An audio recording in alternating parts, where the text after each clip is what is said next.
We see that this is the beginning of a 150-year wealth creation cycle in Asia, of which we're about 12 to 15 years into it.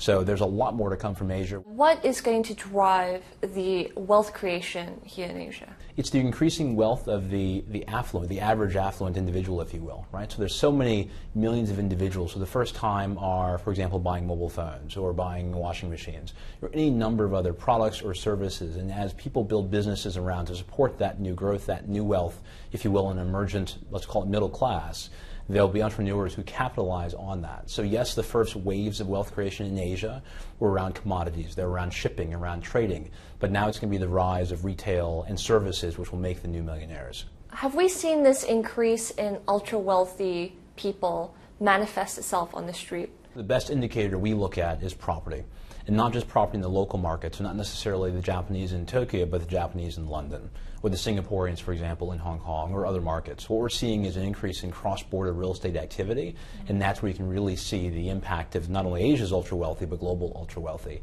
We're finding it in the prime cities, whether it's London, whether it's Zurich, whether it's New York, that the property values are going sky high. Maybe not bubble level just yet, but they are increasing rapidly.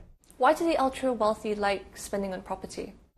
Interestingly, looking at the story of most ultra-wealthy individuals, it's how they made their first pot of money, especially in Asia. In many ways, it's a comfort investment, what they come back to. So yes, they may have made a lot of money in perhaps manufacturing, but they put that money very quickly early on into property. It's the asset class they know best. Better than equities, better than bonds. They go back to property as a safety, and certainly when there's so much opportunity globally, they look at that as a place to place their assets. More than 60% of the world's ultra-wealthy are men. Why do they dominate this list?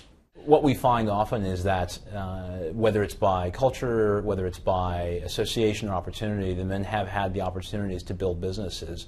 The reality is women are right there influencing what's happening with the affairs of the business and of the family, but it seems to be for the most part the assets are held with the man.